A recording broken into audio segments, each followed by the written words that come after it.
अमरसिंहपुर नामक एक सुंदर सा गांव हुआ करता था। उस गांव में एक लकड़हारा रहता था जिसका नाम भीमू था। भीमू बहुत ही ईमानदार और मेहनती था। वह हमेशा अपने काम से खुश रहता था। उसके पास ज्यादा पैसे नहीं थे, लेकिन वह अपनी जिंदगी से संतुष्ट था। भीमू के परिवार में उसकी पत्नी कौशल्या और उसके 2 बच्चे थे। भीमू सेठ वज्रदत्त के यहाँ लकड़ी काटने का काम करता था और लकड़ी काटने के बदले में सेठ वज्रदत्त भीमू को पैसे देता था, जिससे भीमू और उसके परिवार का जीवन व्यापार चलता था। मैं काम पर जा रहा हूँ।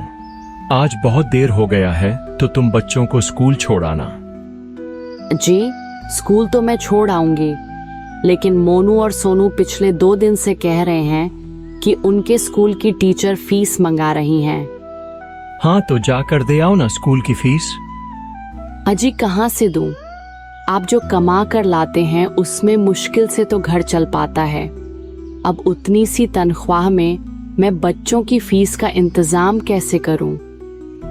मैं एक बात आपको साफ साफ कह देती हूँ, आप सेठ वज्रदत्त से पगार बढ़ाने की बात कीजिए। दिन पर दिन खर्च बढ़ता जा रहा है। बाजार में सब्जियां भी महंगी हो गई हैं और बच्चों की पढ़ाई का खर्चा, घर का खर्चा। अब इतनी कम तनख्वाह में कैसे गुजारा होगा? ठीक है, मैं आज ही सेठ जी से पगार बढ़ाने की बात करता हूँ। इतना कहकर भीमू काम पर चला जाता है।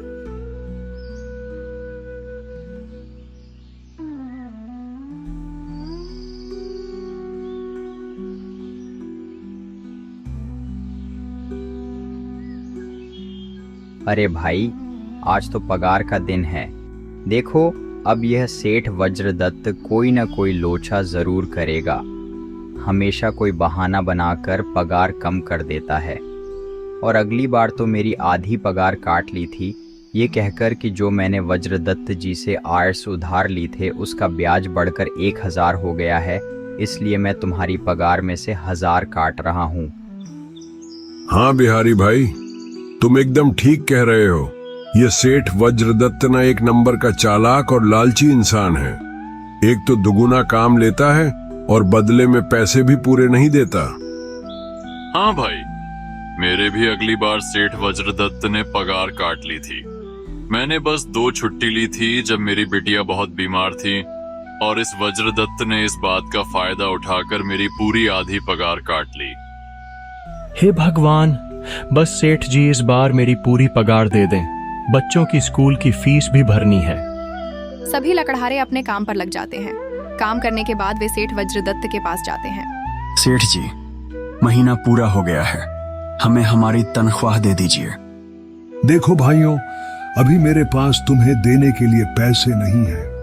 अभी माल नहीं बिका है, सारा माल गोदाम में ही पड़ा हुआ है। कल या परसों तक तुम्हें तुम्हारी तनख्वाह मिल जाएगी। पर सेठ जी, अभी हमारे पास बिल्कुल पैसे नहीं बचे हैं। घर का भी सामान लाना है, बच्चों की फीस भरनी है। अरे मैंने कहा तो सही, 1-2 दिन और रुक जाओ, कल या परसों तक पैसे मिल जाएंगे। अभी मेरे पास पैसे नहीं है। सभी लकड़हारे निराश मन से अपने अपने घर लौट जाते हैं।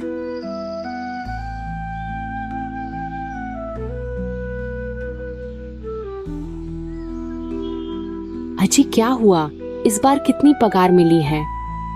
सुमन, अभी कोई पगार नहीं मिली। सेठ जी ने कहा है कि 1-2 दिन में मिल जाएगी। ऐसे ही 2 दिन गुजर जाते हैं। 2 दिन बाद सेठ वज्रदत्त सबको पगार देता है। अरे हरिया, ये ले अपनी इस महीने की पगार। सेठ जी, ये तो बस 2000 है। मैंने तो इस महीने 3000 तक का काम किया है। हाँ, काम तो किया है, लेकिन तूने 1-1 घंटे आराम भी तो किया है। ये पैसे उसी आराम के कांटे हैं।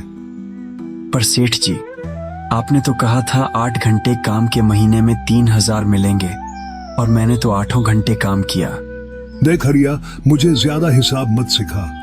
ये 2000 रख, चाहिए तो रख, वरना कहीं और काम ढूंढ ले। बेचारे हरिया के पास उन पैसों को लेने के सिवा और कोई रास्ता नहीं था। वह चुपचाप पैसे रख लेता है। भीमू, ये लो तुम्हारे आज की पगार। सेठ जी, ये तो सिर्फ 2000 हैं। मेरे तो पूरे 3000 बनते हैं ना। मैंने तो कोई छुट्टी भी नहीं ली और सारा काम समय पर किया है। 2000 ही मिलेंगे, करना है तो करो वरना कहीं और काम ढूंढ लो। भीमू चुपचाप पैसे ले लेता है। अरे भाई, ये सेठ वज्रदत्त एक नंबर का बेईमान इंसान है। सारे पैसे अपनी जेब में भरता है और बहाने बनाता है। नहीं हरिया, ऐसे नहीं कहते। वह हमारे अनन्यदाता हैं। काहे के अनन्यदाता? काम के पूरे पैसे तो देता नहीं। पूरे महीने मेहनत करने के बाद भी क्या मिलता है? बस ये 2000। और हम कर भी क्या सकते हैं? लकड़ी काटने के सिवा और कोई काम आता नहीं। अगर कोई और काम करना भी चाहे तो उसके लिए हमारे पास पैसे कहाँ हैं? कुछ देर बातें करने के बाद सभी अपने घर की ओर निकल पड़ते हैं। जी आ गए आप। कितनी पगार मिली?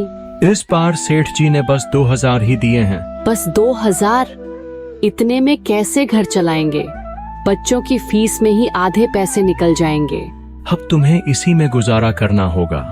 तुम सबसे पहले बच्चों की फीस भर देना, बाकी का मैं देखता हूँ। अजी, आप क्या देख लोगे? सेठ जी से पूरे पैसे तो मांगने की हिम्मत नहीं हुई आपसे। मैंने सेठ जी से पैसे मांगे थे, लेकिन उन्होंने साफ इनकार कर दिया। कहा लेना है तो लो वरना कहीं और काम ढूंढो। मैं सोच रहा हूँ कि लकड़ी काटने के बाद कहीं और भी काम कर लूं। भीमू काम पर निकल जाता है और काम के बाद गांव में दूसरी जगह काम की तलाश करता है। बहुत कोशिशों के बावजूद उसे काम नहीं मिलता। थक हार कर जब वह लौट रहा होता है,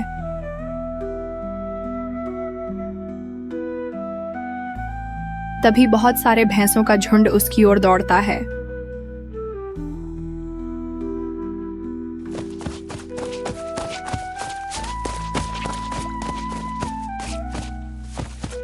डरकर वह एक गुफा में छिप जाता है। भैंसे निकल जाते हैं। वह देखता है कि वहां एक टोकरी रखी है।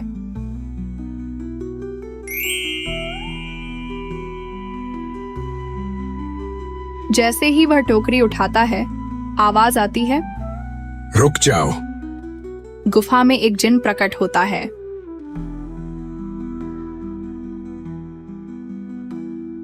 वह भीमू से कहता है कि यह जादुई टोकरी अब उसकी हो गई है, लेकिन चेतावनी देता है कि इसमें एक ही वस्तु बार बार डालनी होगी। घर जाकर कौशल्या को सब बताता है और वे चंदन की लकड़ी को टोकरी में डालते हैं। वह टोकरी चंदन की लकड़ियों से भर जाती है। वे उसे बेचते हैं, अच्छे पैसे कमाते हैं। कौशल्या कहती है कि अब सेठ वज्रदत्त के पास काम पर जाने की जरूरत नहीं। मैं सेठ वज्रदत्त के पास नहीं जा रहा। मैं बाकी मजदूरों को बताने जा रहा हूं कि अब हम सब मिलकर काम करेंगे ताकि सबकी तरक्की हो।